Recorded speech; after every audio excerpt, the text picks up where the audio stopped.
வணக்கம். வேந்தரின் கண்ணுறங்கும் வேளை இரவு செய்திகளுக்காக காவேரி ஜெகநாதன். முதலில் தலைப்புச் செய்திகள்.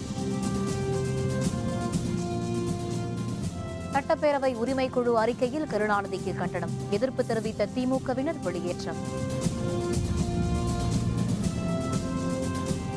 பல்கலைக்கழக மாணவர் ரோஹித் தற்கொலை விவகாரம். ஒரு தாயின் வேதனையை உணர்வதாக பிரதமர் மோடி உருக்கம். மாணவர் ரோஹித் தற்கொலை தொடர்பாக நீதி விசாரணை. மத்திய அரசு உத்தரவு. நாடு முழுவதும் முக்கிய நகரங்களில் சோதனை. IS தீவிரவாதிகள் என சந்தேகிக்கப்படும் 14 பேர் கைது. திமுக தலைவர் கருணாநிதி மீதான உரிமை மீறல் பிரச்சினை தொடர்பாக சட்டப்பேரவையில் அமளி ஏற்பட்டதை அடுத்து திமுக உறுப்பினர்கள் வெளியேற்றப்பட்டனர். தமிழக வீட்டு வசதி மற்றும் வேளாண்மை துறை அமைச்சர் வைத்திலிங்கம் கருணாநிதி மீது ஏற்கனவே அவை உரிமை மீறல் பிரச்சினை கொண்டு வந்தார். இது தொடர்பாக உரிமைக்குழு அளித்த விவர அறிக்கையை உரிமைக்குழு தலைவரும் சட்டப்பேரவை துணைத் தலைவருமான பொள்ளாச்சி ஜெயராமன் இன்று பேரவையில் தாக்கல் செய்தார். இதில் கருணாநிதிக்கு கண்டனம் தெரிவிக்கப்பட்டிருந்தது. இதற்கு எதிர்ப்பு தெரிவித்து திமுக உறுப்பினர்கள் முழக்கமிட்டனர். பேரவைத் தலைவர் இருக்கைக்கு முன்பு தரையில் அமர்ந்து தர்ணாவில் ஈடுபட்டனர். இதனைத் தொடர்ந்து திமுக உறுப்பினர்கள் அனைவரும் வெளியேற்றப்பட்டனர். எங்களுடைய கட்சியினுடைய துணைத் தலைவர் திரு துரைமுருகன் அவர்கள் டேபிளில் தாக்கல் செய்யப்பட்டிருக்கக்கூடிய அவை உரிமைக்குழு சம்பந்தமான ஒரு பிரச்சனையை எழுப்புவதற்கு முயற்சித்த நேரத்தில் அதற்கு சபாநாயகர் செவிசாய்க்காமல் சர்வாதிகார தன்மையோடு எங்கள் அத்துணை பேரையுமே வெளியேற்றியிருக்கிறார்கள். திமுக தலைவர் கருணாநிதி மீதான உரிமை மீறல் பிரச்சினை தீர்மானம் பற்றி விவாதிக்கப்பட வேண்டும் என மார்க்சிஸ்ட் கம்யூனிஸ்ட் கட்சி உறுப்பினர்கள் கோரிக்கை விடுத்தனர். இதற்கு பேரவைத் தலைவர் அனுமதி அளிக்க மறுத்ததை அடுத்து அந்த கட்சி உறுப்பினர்கள் அவையில் இருந்து வெளிநடப்பு செய்தனர். உரிமை குழுவை விட அதிகாரம் படைத்தது சட்டமன்றமாக இருக்க முடியுமே தவிர சட்டமன்றத்தை விட உரிமைக்குழு அதிகாரம் படைத்ததாக இருக்க முடியாது. அங்கே எண்ணற்ற கட்சிகள் இருக்கின்றன. அந்த கட்சிகளுடைய கருத்தை கேட்க கூட அவர்கள் மறுத்தார்கள். நிறைவேற்றிவிட்டோம், முடியாது, நீங்கள் பேச இயலாது என்று சொன்னார்கள். இந்த கண்டனம் என்பதையும் நாங்கள் ஏற்கவில்லை. இந்த கண்டனம் என்பதை குறித்து விவாதிப்பதற்கு குறைந்தபட்சம் அந்த வாய்ப்பை கூட தர மறுப்பதையும் நாங்கள் ஏற்கவில்லை. கலைஞர் அவர்கள் எழுதியது அவருடைய தனிப்பட்ட புகழுக்கு களங்கம் விளைவிக்குமேனால் அது நீதிமன்றத்தில் இருக்கலாம். ஆனால் சட்டமன்றத்தில் ஒரு உரிமை மீறலுக்கு அனுப்பக்கூடிய அளவிற்கு அது பெரிய பிரச்சனை அல்ல. இரண்டாவது, ஒரு மிகப்பெரிய ஒரு மூத்த தலைவர் மீது கடும் கண்டனத்தை தெரிவிப்பதும் ஜனநாயக மரபாகாது. எனவே இந்த இரண்டு விஷயத்திலும் உடன்பாடு இல்லாத காரணத்தினாலே புதிய தமிழகம் கட்சியின் சார்பாக நான் வெளிநடப்பு செய்திருக்கிறேன். தமிழக சட்டப்பேரவையின் நிகழாண்டின் முதல் கூட்டத்தொடர் கடந்த 20ஆம் தேதி ஆளுநர் உரையுடன் தொடங்கியது. சட்டப்பேரவையில் 2வது நாளாக இன்று நடைபெற்ற ஆளுநர் உரை மீதான விவாதம் தொடர்பாக விரிவான விவரங்களை தருகிறார் நமது செய்தியாளர் சையத். தமிழக சட்டப்பேரவையின் 2016ஆம் ஆண்டுக்கான கூட்டத்தொடர் நேற்று முன்தினம் ஆளுநர் உரையுடன் துவங்கியது. இந்த ஆளுநர் உரை மீதான 2வது நாள் விவாதம் இன்று நடைபெற்றது. இந்த விவாதத்தில் குறிப்பாக எதிர்க்கட்சி உறுப்பினர்கள் பேசும்போது தமிழகத்தில் ஏற்பட்ட வெள்ள பாதிப்பு பிரச்சனைகள், அதேபோல தமிழக மீனவர்களின் பிரச்சனை, அதேபோல ராஜீவ்காந்தி கொலை வழக்கில் கைது செய்யப்பட்ட 7 தமிழர்களின் விடுதலை உட்பட பல்வேறு பிரச்சனைகள் குறித்து விவாதிக்கப்பட்டது. இதேபோல நாளை தொடரவுள்ள இந்த கூட்டத்தொடரிலே இந்த விவாதங்களுக்கான பதிலுரை இடம்பெற இருக்கிறது. இன்றைய கூட்டத்தொடரை பொறுத்தவரை குறிப்பாக மக்கள் நல கூட்டணி ஆட்சி அமைக்கும் என்ற ஒரு கருத்து விவாதிக்கப்பட்டது. அதாவது மார்க்சிஸ்ட் கம்யூனிஸ்ட் கட்சி உறுப்பினர் பாலபாரதி பேசும்போது கேள்வி நேரத்தின் போது 234 தொகுதிகளிலும் மக்கள் நல கூட்டணி வெற்றி பெறும் என்ற கருத்தை குறிப்பிட்டார். வேந்தர் செய்திகளுக்காக சட்டப்பேரவை வளாகத்திலிருந்து ஒளிப்பதிவாளர் விஜயுடன் சையது. ஹைதராபாத் ஆய்வு மாணவர் ரோஹித்தின் தற்கொலை பற்றி முதலாக கருத்து தெரிவித்துள்ள பிரதமர் நரேந்திர மோடி அந்த தாயின் வேதனையை உணர்வதாக தெரிவித்துள்ளார். உத்தரப்பிரதேச மாநிலம் வாரணாசிக்கு ஒருநாள் பயணமாக பிரதமர் மோடி இன்று சென்றார். தனது சொந்த தொகுதியான வாரணாசியில் நடைபெற்ற விழாவில் பங்கேற்ற அவர் வாரணாசியில் இருந்து தில்லி செல்லும் மகமானா அதிவிரைவு ரயிலை கொடியசைத்து துவக்கி வைத்தார். பின்னர் லக்னோவில் உள்ள அம்பேத்கர் பல்கலைக்கழகத்தின் பட்டமளிப்பு விழாவில் பங்கேற்க மோடி வந்தார். அவருடைய வருகைக்கு எதிர்ப்பு தெரிவித்து மாணவர்கள் முழக்கமிட்டனர். இதனையடுத்து அவர்களை காவல்துறையினர் வெளியேற்றினர். பின்னர் விழாவில் பேசிய மோடி நாட்டின் இளைய மகன் ரோஹித் தற்கொலை செய்து கொள்ளும் சூழலுக்கு தள்ளப்பட்டதாக தெரிவித்தார். மாணவருடைய குடும்பத்தினரின் வேதனையை தான் உணர்வதாகவும் அவர் குறிப்பிட்டார். இதற்கான காரணம் அரசியலாக்கப்பட்டாலும் ஒரு தாய் தனது மகனை இழந்து தவிப்பதாகவும் மோடி கூறினார். जब ये खबर मिलती है कि मेरे ही देश के एक नौजवान बेटे रोहित को आत्महत्या करने के लिए मजबूर होना पड़ा। उसके परिवार पर क्या बीती होगी। मां भारती ने अपना एक लाल खोया। ஹைதராபாத் மாணவர் ரோஹித் தற்கொலை தொடர்பாக நீதி விசாரணை நடத்த மத்திய அரசு உத்தரவிட்டுள்ளது. ஹைதராபாத் மத்திய பல்கலைக்கழகத்தைச் சேர்ந்த ஆராய்ச்சி படிப்பு மாணவர் ரோஹித் வெமுல கடந்த ஞாயிற்றுக்கிழமை தூக்கிட்டு தற்கொலை செய்து கொண்டார். இதற்கு காரணமாக இருந்ததாக கூறி மத்திய தொழிலாளர் துறை இணையமைச்சர் பண்டாரு தத்தாத்ரேயா, பல்கலைக்கழக துணைவேந்தர் அப்பாராவ் உள்ளிட்டோர் மீது வழக்கு பதிவு செய்யப்பட்டுள்ளது. தற்கொலை சம்பவத்தில் தொடர்புடைய அமைச்சர்களை பதவி நீக்கம் செய்ய வலியுறுத்தி நாட்டின் முக்கிய நகரங்களில் மாணவர் அமைப்பினர் போராட்டத்தில் ஈடுபட்டு வருகின்றனர். இதனிடையே மாணவர் ரோஹித் தற்கொலை தொடர்பாக நீதி விசாரணை நடத்த மனிதவள மேம்பாட்டுத்துறை அமைச்சகம் முடிவெடுத்துள்ளது. விசாரணை நடத்தும் ஆணையம் 3 மாதங்களுக்குள் அறிக்கையை தாக்கல் செய்யவும் உத்தரவிடப்பட்டுள்ளது. பெங்களூரு, ஹைதராபாத் உள்ளிட்ட இடங்களில் தேசிய புலனாய்வு அமைப்பினர் நடத்திய சோதனையின் IS தீவிரவாதிகள் என சந்தேகிக்கப்படும் 14 பேர் கைது செய்யப்பட்டுள்ளனர். வரும் 26ஆம் தேதி நடைபெறவுள்ள குடியரசு நாள் விழாவை சீர்குலைக்கும் வகையில் தீவிரவாதிகள் தாக்குதல் நடத்தக்கூடும் என உளவுத்துறை ஏற்கனவே எச்சரிக்கை விடுத்திருந்தது. இதனையடுத்து நாடு முழுவதும் பாதுகாப்பு அதிகரிக்கப்பட்டது. பல்வேறு இடங்களில் தேசிய புலனாய்வு அமைப்பினர் சோதனை மேற்கொண்டனர். பெங்களூருவில் நடத்தப்பட்ட சோதனையில் IS தீவிரவாதிகள் என சந்தேகிக்கப்படும் 6 பேர் கைது செய்யப்பட்டனர். அவர்களிடமிருந்து வெடிகுண்டு தயாரிப்பதற்கான பொருட்களும் கைப்பற்றப்பட்டன. இதேபோல் மகாராஷ்டிரா மாநிலம் தானே மாவட்டத்தில் ஒருவர் கைது செய்யப்பட்டுள்ளார். மத்திய பிரதேசம், தில்லி உள்ளிட்ட மாநிலங்களிலும் தேடுதல் நடவடிக்கை தொடர்ந்து மேற்கொள்ளப்பட்டு வருகிறது. ಅವರು ಈ ಶಂಕಿತ ಉಗ್ರರು ಅಂತೇನು ತಾವು ಕರೀತಾ ಇದ್ದೀರಿ, ಅವರು 6 ಜನರನ್ನ ಅರೆಸ್ಟ್ ಮಾಡಿದ್ದಾರೆ ಅಂತೇಳಿ ಮಾಹಿತಿ ಇದೆ. ಅವರನ್ನ ಇಂಟ್ರೋಗೇಟ್ ಮಾಡಿ ಅವ್ರ ಜೊತೆ ಮಾಹಿತಿಯನ್ನು ಸಂಗ್ರಹಣೆ ಮಾಡ್ತಾ ಇದ್ದಾರೆ. ಒಬ್ಬರು ಅದರಲ್ಲಿ 4 ಜನ ಬೆಂಗಳೂರಿನವರು, ಒಬ್ಬರು ತುಮಕೂರಿನವರು, ಮತ್ತೊಬ್ಬರು ಹುಬ್ಳಿನವರು ಅಂತೇಳಿ ಮಾಹಿತಿ ಕೊಟ್ಟಿದ್ದಾರೆ ನನಗೆ. பெருமழை வெள்ளத்தால் பாதிக்கப்பட்ட சிறு வணிகர்களுக்கு வட்டியில்லா கடனுதவி வழங்கும் அம்மா சிறு வணிக கடனுதவி திட்டத்தை முதல்வர் ஜெயலலிதா இன்று தொடக்கி வைத்தார். கடந்த ஆண்டு நவம்பர் மற்றும் டிசம்பர் மாதம் பெய்த பெருமழையினால் ஏற்பட்ட வெள்ளத்தால் சென்னை, திருவள்ளூர், காஞ்சிபுரம், கடலூர், தூத்துக்குடி உள்ளிட்ட மாவட்டங்கள் பெரிதும் பாதிக்கப்பட்டன. பாதிக்கப்பட்டவர்களுக்கான நிவாரணப் பணிகளில் தமிழக அரசு முனைப்புடன் செயல்பட்டு வருகிறது. இதன் ஒரு பகுதியாக வெள்ளத்தால் பாதிக்கப்பட்ட சிறு வணிகர்களுக்கு மத்திய கூட்டுறவு வங்கிகள் மற்றும் நகர கூட்டுறவு வங்கிகள் மூலமாக 5000 ரூபாய் வரை வட்டியில்லா கடனுதவி வழங்கும் அம்மா சிறு வணிக கடனுதவி திட்டத்தை முதல்வர் ஜெயலலிதா இன்று தொடக்கி வைத்தார். சென்னை தலைமைச் செயலகத்தில் நடைபெற்ற நிகழ்ச்சியில் 5 பயனாளிகளுக்கு சிறு வணிக கடனுதவிகளை அவர் வழங்கினார். ஜவுளித்துறைக்கான திருத்தியமைக்கப்பட்ட தொழில்நுட்ப மேம்பாட்டு நிதித்திட்டம் தொடர்பான வழிமுறைகள் விரைவில் வெளியிடப்படும் என்று மத்திய ஜவுளித்துறை அமைச்சர் சந்தோஷ்குமார் கங்குவார் குறிப்பிட்டுள்ளார். கோயம்புத்தூரில் தென்னிந்திய ஜவுளி ஆராய்ச்சி கழகத்தின் வைர விழா நிகழ்ச்சியில் பங்கேற்ற பின் செய்தியாளர்களுடன் அமைச்சர் சந்தோஷ்குமார் கங்குவார் பேசினார். விசைத்தறி தொழிலில் நிலவி வரும் பிரச்சினைக்கு தீர்வு காண நடவடிக்கை எடுக்கப்பட்டு வருவதாக அவர் தெரிவித்தார். 30,000 கோடி ரூபாய் மதிப்பீட்டில் புதிதாக 22 ஜவுளி பூங்காக்கள் அமைக்க நடவடிக்கை எடுக்கப்படும் என்றும் சந்தோஷ்குமார் கங்குவார் குறிப்பிட்டார். Actually, after 10 to 15 days, we will be able to say. Actually, up till now, all are praising a tough scheme, that a tough scheme. If there is any shortcomings, then we will look at what possible we can do. This we will do.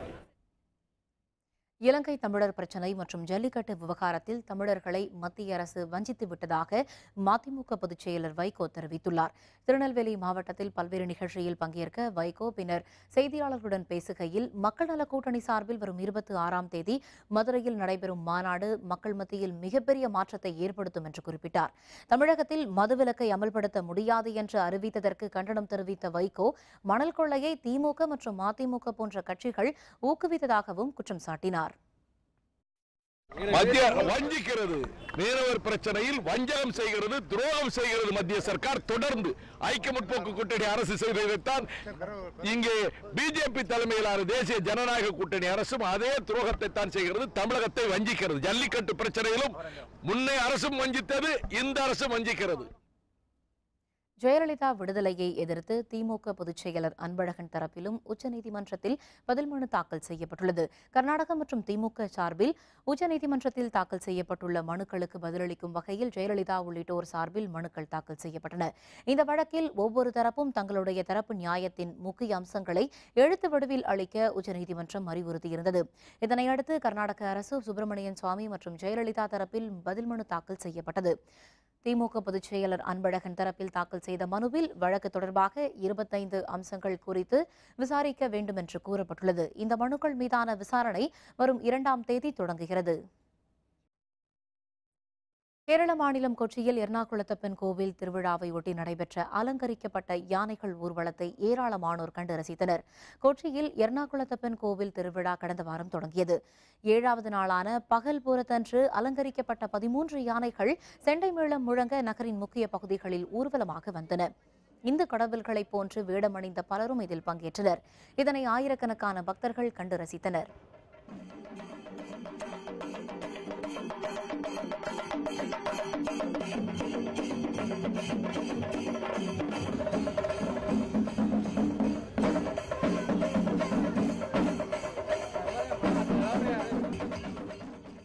The 7th day of the function and tomorrow is the last day of the function.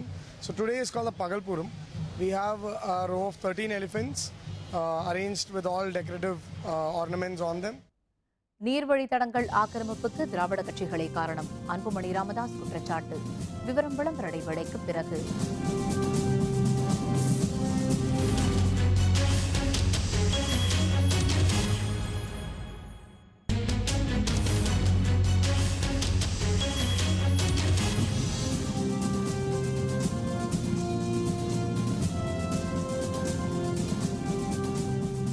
செய்திகள் தொடர்கின்றன. சென்னையில் நீர்வழித்தடங்கள் மற்றும் ஏரிகள் ஆக்கிரமிப்புக்கு திமுக, அதிமுக உள்ளிட்ட கட்சிகள் பொறுப்பேற்க வேண்டும் என்று பாட்டாளி மக்கள் கட்சியின் இளைஞரணி செயலர் அன்புமணி ராமதாஸ் தெரிவித்துள்ளார். சென்னையில் பசுமை தாயகம் சார்பில் நாம் விரும்பும் சென்னை என்ற தலைப்பில் கருத்து கேட்பு மற்றும் பிரச்சாரத்தை அன்புமணி ராமதாஸ் இன்று தொடங்கினார். சென்னையில் கோடம்பாக்கம், சூளைமேடு மற்றும் புரசைவாக்கம் பகுதி மக்களை சந்தித்து குறைகளை கேட்டறிந்தார். பின்னர் செய்தியாளர்களுடன் பேசிய அன்புமணி ராமதாஸ் சென்னையில் உள்ள அனைத்து பகுதி மக்களையும் சந்தித்து நாம் விரும்பும் சென்னை தொடர்பான அறிக்கை மக்களுக்கே வழங்கப்படும் என்று குறிப்பிட்டார். அனைத்து தரப்பு மக்களை சந்தித்து அவர்களுடைய குறைகளை கேட்டு சென்னை எப்படி மேம்படுத்தலாம், சஸ்டைனபிள் சென்னை. ஒரு சில மக்களிடம் கேட்டால் எங்களுக்கு சென்னை 50 வருஷத்துக்கு முன்னாடி சென்னை எப்படி இருந்தோ அது வேணும். ஆனால் பொதுமக்களிடம் நாங்கள் ஆவணத்தை கொடுத்து சென்னை இதெல்லாம் எதிர்பார்ப்பு இருக்கிறது என்று அந்த ஒரு கருத்தை நாங்கள் உருவாக்கிறோம். பல்வேறு கோரிக்கைகளை தமிழக அரசு நிறைவேற்ற தவறினால் வரும் பிப்ரவரி 10ஆம் தேதி முதல் காலவரையற்ற வேலைநிறுத்த போராட்டம் நடைபெறும் என அரசு ஊழியர்கள் சங்கம் தெரிவித்துள்ளது. 20 அம்ச கோரிக்கையை வலியுறுத்தி அரசு ஊழியர்கள் சென்னை சேப்பாக்கம் விருந்தினர் மாளிகையில் இருந்து போயஸ் கார்டன் நோக்கி பேரணியாக செல்ல முயன்றனர். அப்போது அவர்களை காவல்துறையினர் தடுத்து நிறுத்தினர். இதனையடுத்து தலைமைச் செயலர் ஞானதேசிகனை சந்தித்து அவர்கள் கோரிக்கை மனுவை அளித்தனர். அப்போது செய்தியாளர்களிடம் பேசிய அரசு ஊழியர்கள் சங்க நிர்வாகிகள் தங்களுடைய கோரிக்கைகளை நிறைவேற்ற தவறினால் வேலைநிறுத்த போராட்டத்தில் ஈடுபட போவதாக தெரிவித்துள்ளனர். ஊதிய மாற்றமும், தொகுப்பூதியம், மதிப்பூதியம், தரப்படுத்தப்படாத ஊதியத்தில் இருக்கக்கூடிய 3.5 லட்சம் ஊழியர்களை நிரந்தரப்படுத்தக்கூடிய கோரிக்கை, புதிய பென்ஷன் திட்டத்தின் கீழ் 6000 குடும்பங்கள் இன்றைக்கு தெருவிலே பிச்சை எடுத்துக் கொண்டிருக்கக்கூடிய நிலையை சொன்னோம். வரக்கூடிய 10ஆம் தேதிக்குள் இந்த கோரிக்கைகளிலே முன்னேற்றம் இல்லை என்று சொன்னால் கண்டிப்பாக தமிழகத்திலே ஒரு காலவரையற்ற வேலை நிறுத்தம் பிப்ரவரி மாதம் 10ஆம் தேதியிலிருந்து துவக்குவோம். ஸ்ரீவைகுண்டம் அணையை தூர்வாருவதில் தமிழக அரசு மெத்தன போக்குடன் செயல்பட்டு வருவதாக தாமிரபரணி அமைப்பினர் குற்றம் சாட்டியுள்ளனர். தூத்துக்குடியில் செய்தியாளர்களுடன் பேசிய தாமிரபரணி அமைப்பின் தமிழக தலைவர் சுடலை கண்ணு, ஸ்ரீவைகுண்டம் அணையில் தூர்வாரும் பணியினை தமிழக அரசு முறையாக மேற்கொள்ளவில்லை என்று தெரிவித்தார். அணையின் ஆரம்ப பகுதியில் இருந்து முடிவு பகுதி வரை ஒரே சீராக நவீன இயந்திரங்களை கொண்டு தூர்வார வேண்டும் என்றும் அவர் கேட்டுக் கொண்டார். இந்த ஆண்டும் அணையில் போதுமான அளவிற்கு தண்ணீரை தேக்க முடியாத நிலைமை ஏற்பட்டுள்ளதாகவும் அவர் குற்றம் சாட்டினார். இனி வரும் இந்த 5 மாதத்துக்குள் இந்த 1-2 பிரிக்காம 7 அணையும் ஒரே நேரத்தில் அதிரடியான உத்தரவை கோர்ட்டு வழங்கி அதிரடியான தீர்ப்பாக இருந்து இந்த அணை 5 மாதத்துக்குள்ள ஒரே சேமில் ஒரே நிர்வாகத்தில் நல்லபடியாக எல்லா தூர்வாரி எங்களுக்கு முடிக்கணும் தான் எங்களுடைய கோரிக்கை. தமிழகத்தில் ஜல்லிக்கட்டு போட்டிகள் நடைபெறாவிட்டால் நாட்டு மாடுகள் முற்றிலும் அழிந்துவிடும் அபாயம் உள்ளதாக விவசாயிகள் தெரிவித்துள்ளனர். புதுக்கோட்டை மாவட்ட ஆட்சியர் அலுவலகத்தில் விவசாயிகள் குறைதீர் கூட்டம் நடைபெற்றது.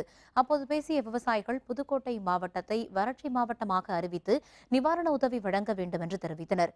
நீண்ட நாள் கோரிக்கையான காவிரி குண்டாறு இணைப்பு திட்டத்தை நிறைவேற்ற உடனடியாக நிதி ஒதுக்க வேண்டும் என்றும் அவர்கள் கோரிக்கை விடுத்தனர். தமிழகத்தில் ஜல்லிக்கட்டு போட்டிகள் நடத்த மத்திய மாநில அரசுகள் நடவடிக்கை எடுக்க வேண்டும் என்றும் விவசாயிகள் வலியுறுத்தினர். அந்த ஜல்லிக்கட்டு தடையை நீக்கணும் அப்படிங்கிறது இது ஏதோ ஜல்லிக்கட்டுக்கான தடைங்கிற மாதிரி ஒரு கருத்தை உருவாக்கியிருக்காங்க. உண்மை அது இல்லை. இது சர்வதேச அளவில் நம்முடைய நாட்டு இனங்களை அழிக்கிறதுக்கான முயற்சியாக இது பின்புலம் இருக்குது. இது மாதிரி நம்முடைய நாட்டு இனங்களை அழிச்சிட்டு அயல்நாட்டு இனங்களை தருவிக்கிறதுக்கான முயற்சியாக தான் சர்வதேச சதி இதில் இருக்குது. காவேரி புதுகை குண்டாறு இணைப்பு திட்டத்தை நாங்கள் ஆட்சி வந்தோம்னா செய்வோம்னு சொன்னாங்க. ஆட்சி முடிய போது 118 கிலோமீட்டர் வரைக்கும் ஆய்வு செஞ்சுருக்காங்க ஒழிஞ்சு எந்த நடவடிக்கையும் இல்லை. நிதி ஒதுக்கப்பட்டதான்றா இல்லை. ஆக மட்டும் இந்த ஆட்சியில் கொடுத்த கோரிக்கை நிறைவேற்றப்படவில்லை. இந்த புதுக்கோட்டை மாவட்ட விவசாயிகள் ஏமாற்றப்பட்டிருக்கிறார்கள். தமிழகத்தில் வன உரிமை சட்டம் 2000 உடனடியாக அமல்படுத்த வலியுறுத்தி முற்றுகை போராட்டத்தில் ஈடுபட்ட மலைவாழ் மக்கள் கைது செய்யப்பட்டனர். நாமக்கல் கோட்டாட்சியர் அலுவலகம் முன்பு மலைவாழ் மக்கள் சங்கம் சார்பில் முற்றுகை போராட்டம் நடைபெற்றது. கொல்லிமலை, போதுமலை உள்ளிட்ட பகுதிகளைச் சேர்ந்த மலைவாழ் மக்கள் இதில் பங்கேற்றனர். அனைத்து பழங்குடியின பிரிவினருக்கும் சாதிச் சான்றிதழ் வழங்க வேண்டும், பழங்குடி மாணவர்களுக்கான உண்டு உறைவிட பள்ளியில் உள்கட்டமைப்பு வசதிகளை மேம்படுத்த வேண்டும் என்பன போன்ற கோரிக்கைகள் வலியுறுத்தப்பட்டன.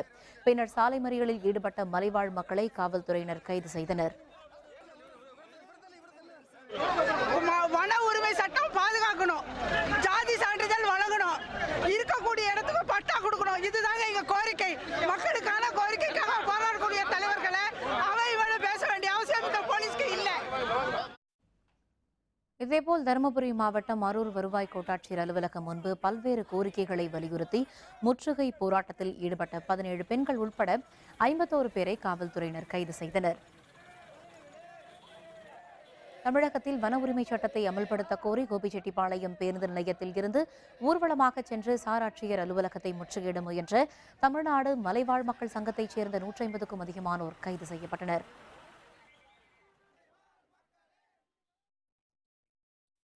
சேலம் மாவட்டம் ஓமலூர் அருகே ரயில் தண்டவாளத்தின் அருகே இளைஞர் ஒருவர் இறந்து கிடந்த நிலையில் அவர் கொலை செய்யப்பட்டதாக தெரிவித்து சடலத்தை வாங்க மறுத்து உறவினர்கள் போராட்டம் நடத்தினர்.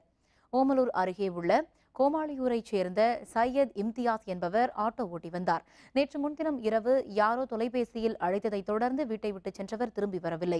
காலையில் வீட்டில் இருந்து 1 கிலோமீட்டர் தொலைவில் ரயில் பாதை அருகே உடலில் பலத்த காயங்களுடன் இம்தியாஸ் இறந்து கிடந்தது தெரியவந்தது. விபத்து என வழக்கு பதிந்து அவருடைய உடல்கூறு ஆய்வும் மேற்கொள்ளப்பட்டது. எனினும் இம்தியாஸ் கொலை செய்யப்பட்டதாக எதிர்ப்பு தெரிவித்து உடலை பெற மறுத்துவிட்டனர்.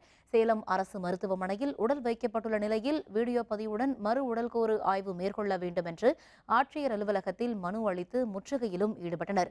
இதே பகுதியைச் சேர்ந்த வேறொரு மதத்தைச் சேர்ந்த பெண்ணை இம்தியாஸ் காதலித்து வந்ததாகவும் இதன் விளைவாக கொலை நடந்திருக்கலாம் என்றும் உறவினர்கள் குற்றம் சாட்டுகின்றனர்.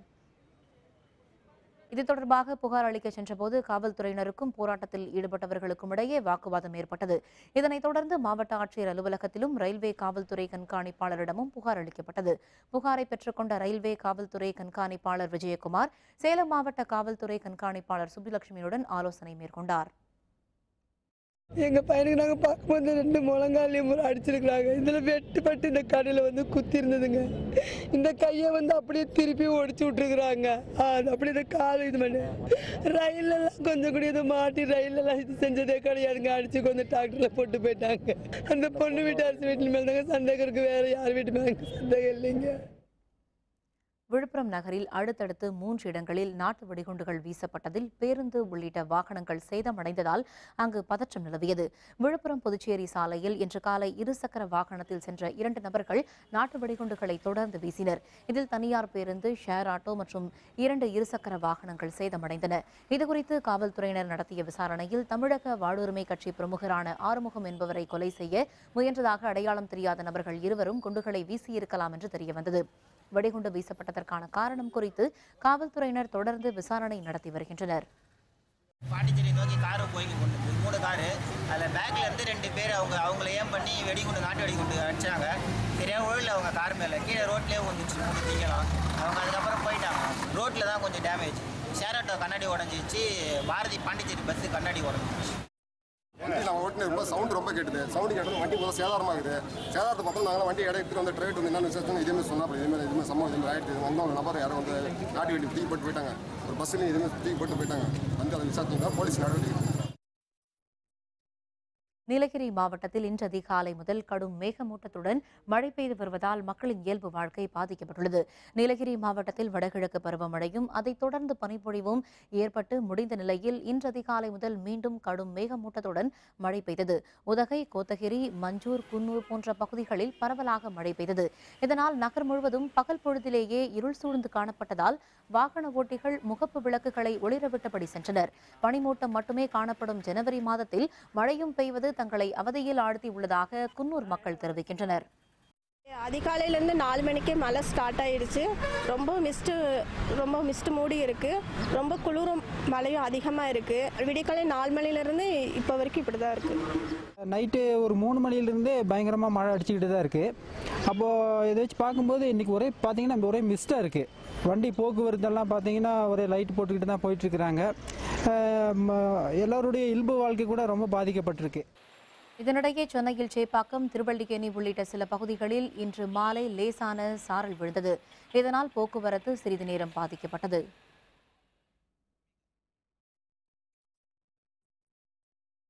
நெல்லை மாவட்டம் பொட்டல்புதூர் மொஹிதீன் ஆண்டவர் பள்ளிவாசல் கந்தூரி விழாவில் முக்கிய நிகழ்வான சந்தனக்கூடு ஊர்வலத்தில் ஆயிரக்கணக்கானோர் பங்கேற்றனர். அம்பாசமுத்திரம் அருகே உள்ள பொட்டல்புதூர் மொஹிதீன் ஆண்டவர் பள்ளிவாசல் மிகவும் பழமை வாய்ந்ததாக கருதப்படுகிறது. இங்கு கந்தூரி விழா கடந்த 11ஆம் தேதி நிறைபிறை கொடியேற்றத்துடன் துவங்கியது. முக்கிய நிகழ்வான சந்தனக்கூடு ஊர்வலம் அதிகாலை ரவணசமுத்திரம் ஆதம் ஹஜியார் பள்ளிவாசல் முன்பிருந்து துவங்கி முக்கிய வீதிகள் வழியாக இன்று அதிகாலை 5 மணிக்கு பொட்டல்புதூர் மொஹிதீன் ஆண்டவர் பள்ளிவாசலை அடைந்தது. விழாவில் தமிழகம் மட்டுமின்றி கேரளம், கர்நாடகம், ஆந்திரா உள்ளிட்ட பல்வேறு மாநிலங்களில் இருந்தும் பல்லாயிரக்கணக்கானோர் கலந்து கொண்டனர்.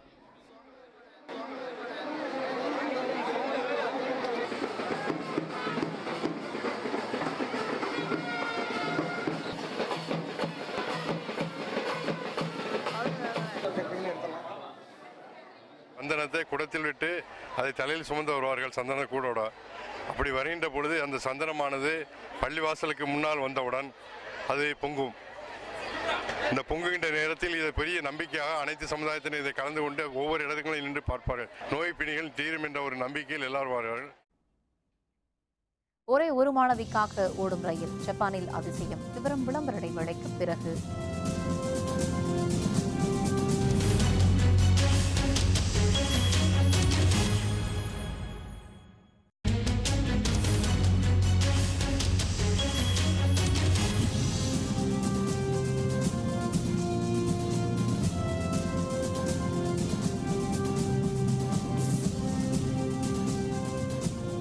செய்திகள் தொடர்கின்றன. இனி அயலக செய்திகள்.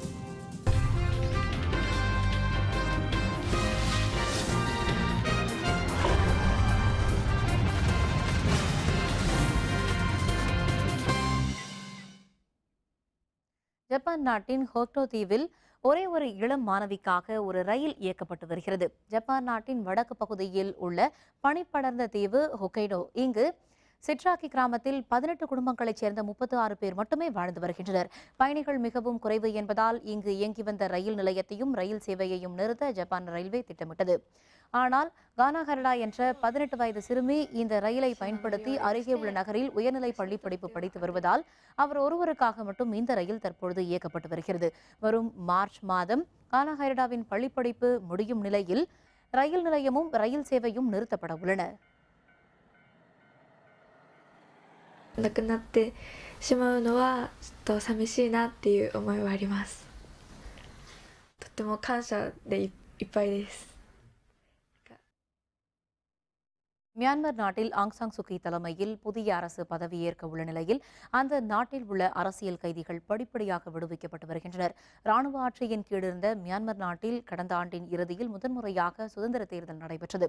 அதில் ஆங் சாங் சூகியின் கட்சி அபார வெற்றி பெற்றது. தற்பொழுது பழைய அரசு பதவி விலகி ஆங் சாங் சூகியின் புதிய அரசு பொறுப்பேற்க உள்ளது. இந்த நிலையில் மியான்மருக்கு வந்திருந்த அமெரிக்க உயர் அலுவலர் ஆண்டனி பிளியூகென் மியான்மரில் உள்ள அனைத்து அரசியல் கைதிகளும் விடுவிக்கப்பட வேண்டும் என்று வலியுறுத்தியிருந்தார்.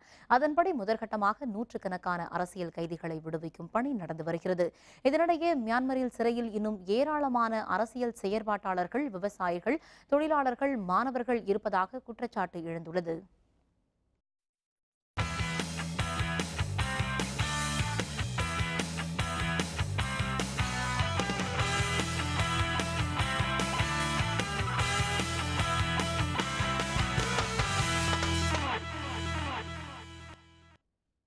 ஆஸ்திரேலியாவில் நடந்து வரும் 2 டவுன் அண்டர் சைக்கிள் போட்டியில் 138 கிலோமீட்டர் தொலைவுக்கான இரண்டாம் கட்ட போட்டியில் ஆஸ்திரேலிய வீரர் சைமன் ஜெரான்ஸ் முதலிடம் பெற்றார்.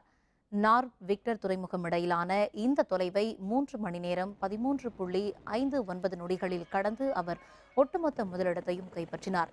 நாளை மெக்லரான் பகுதியில் இருந்து அடிலைட் நகரின் விலுங்கா மலை வரை 151 கிலோமீட்டர் தொலைவுக்கு 3ஆம் கட்ட போட்டி நடைபெற உள்ளது.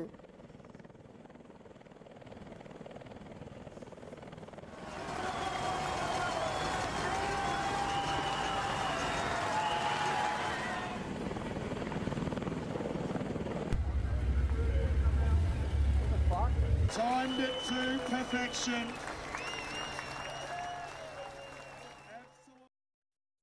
மீண்டும் தலைப்புச் செய்திகள்.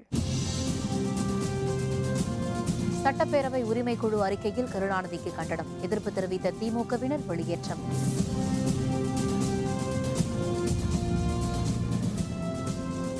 பல்கலைக்கழக மாணவர் ரோஹித் தற்கொலை விவகாரம். ஒரு தாயின் வேதனையை உணர்வதாக பிரதமர் மோடி முறுக்கம்.